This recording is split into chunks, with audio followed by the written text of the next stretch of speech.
பக்கத்து வீட்டுக்காரங்களுக்கு தெரியாம திருட்டுத்தனமான ஒரு வேலை பண்ணிட்டேன். இந்த வீட்டுக்கு வந்து 3 வருஷம் ஆகப்போது. இன்னைக்கு வரைக்கும் பக்கத்து வீட்டுக்காரங்கள்ட்ட இந்த ஸ்டாண்ட் எங்க வாங்குனீங்கன்னு கேட்கறதுக்கு வாய் வர மாட்டேங்குது. ஏன்னா நான் அந்த அளவுக்கு ரிசர்வ்ட் பெர்சன். ரொம்பவே இன்ட்ரோவர்ட். பட் எனக்கு இந்த ஸ்டாண்ட் அவ்ளோ புடிச்சிருக்கு. ரொம்பவே அழகா ஏஸ்தெட்டிக்கா ஸ்லிம்மா இருக்கு. அண்ட் என் வீட்டு வாசல்ல வுட்லேண்ட், ரீபோக், அடிடாஸ், பூமா, நைக் எல்லா பிராண்டட் ஷூஸுமே வீடியோ ரிவ்யூக்காக வாங்கினது இருக்கும். ஆனா அதை வச்சிருக்க ஸ்டாண்டோட நிலைமையை பாருங்க.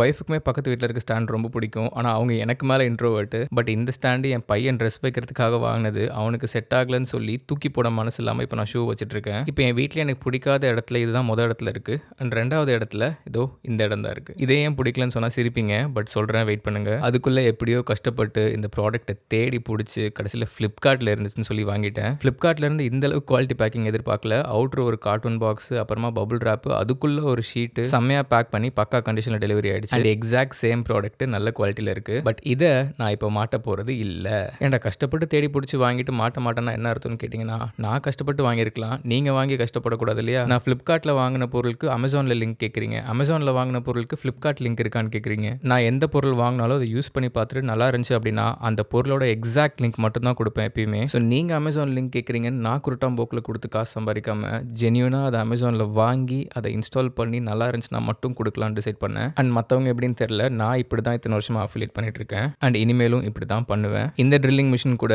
நான் யூஸ் பண்ணி நல்லா இருக்குன்னு ரிவ்யூ கொடுத்த ட்ரில்லிங் மிஷின் தான். அதை தான் யூஸ் பண்ணிட்டு இருக்கேன். ஸோ இன்ஸ்டால் பண்ணும்போது அதோட கேப் போட்டு நம்ம கழட்டிக்கணும். அதுக்கப்புறம் இன்ஸ்டால் பண்ணிட்டு நம்ம ஈஸியாக இந்த மாதிரி மாட்டிக்கலாம். ஸ்ப்ரிங்கு, மெக்கானிசம் எதுவுமே கிடையாது. ஈஸியாக உங்களுக்கு லாங் லைஃப் வரும். அண்ட் மெட்டீரியலுமே நல்ல ஹார்ட் குவாலிட்டி பிளாஸ்டிக்காக இருக்குது. அண்ட் நான் செஞ்ச இந்த சம்பவத்துக்கு சம்சாரத்தை போய் சங்கடப்படுத்தினா நல்லா இருக்காது. அதனால் நானே ஃபுல்லாக க்ளீன் பண்ணிட்டேன். ஒய்ஃபுக்கு வேறு டைல்ஸ் சரியில்லை, மண்ணு போட்டு நடந்தால் பல்லு கூசும். அதனால் தொடச்சும் விட்டுட்டேன். சரி, இப்போ இந்த இடத்த ஏன் வீட்டில் பிடிக்காத இடம்னு சொன்னேன் தெரியுமா? வீட்டில் அடுக்கி வைக்க முடியாத அளவுக்கு அவ்வளோ ப்ராடக்ட் குமிஞ்சு கிடக்கு. இது பூமாவோட fast and furious limited edition shoe. உங்களுக்கு ரிவ்யூ கொடுக்கணுங்கிறதுக்காக வாங்கியிருக்கேன். ஆனால் வீட்டில் வைக்கிறதுக்கு இடம் இல்லை. ஏன்னா எல்லாமே பிஸ்னஸ் பர்பஸ்க்காக வாங்குற ப்ராடக்ட்ஸுங்கிறதுனால எனக்கு இந்த ப்ராடக்ட்ஸ் எப்போ இருந்தாலும் யூஸ் ஆகும். ஸோ அன்பாக்ஸ் பண்ணாத ப்ராடக்ட்ஸ் இன்னும் இவ்வளோ இருக்குது. இதெல்லாம் வைக்க இடம் இல்லாமல் கீழே கீழே போட்டு வச்சிருப்பாங்க அங்கே. இப்போ பாருங்க, உபயோகமே இல்லாமல் காலியாக இருந்த இடத்துல அழகாக இந்த பொருளை மாட்டி பார்க்கவும் அழகாக இருக்குது. அண்ட் உள்ளேயும் ப்ராடக்ட்ஸ் இருக்குது. சரி, வெளியில் எப்போ ப்ரோ இன்ஸ்டால் பண்ணுவேன்னு கேட்டிங்கன்னா, வீட்டுக்குள்ளே நம்ம ஈஸியாக ட்ரில்லிங் பண்ணிக்கலாம். ஆனால் அப்பார்ட்மெண்ட்ஸில் காமன் ஏரியாவில் நம்ம ஈஸியாக ட்ரில்லிங் பண்ண முடியாது. ஸோ ஃபெசிலிட்டி மேனேஜர்கிட்ட பெர்மிஷன் வாங்கிட்டு இன்ஸ்டால் பண்ணிட்டு நெக்ஸ்ட் வீடியோவில் காமிக்கிறேன். ஸோ எனக்கு இந்த ப்ராடக்ட் ரொம்பவே பிடிச்சிருக்கு. விலை கொஞ்சம் அதிகம். உங்கள் ரெஃபரன்ஸ்க்கு ஃப்ளிப்கார்ட் லிங்க் வீடியோவில் டேக் பண்ணியிருப்பேன். அண்ட் அமேசான் லிங்க் சேனல் பயோவில் கொடுத்துருப்பேன். ஸோ அமேசான், ஃப்ளிப்கார்ட் ரெண்டுத்துலையுமே குவாலிட்டி வெரிஃபை பண்ணி தான் உங்களுக்கு சொல்லியிருக்கேன். தேவைப்பட்டால் மட்டும் வாங்கிக்கோங்க, இல்லைனா காசு வேஸ்ட் பண்ணாதீங்க.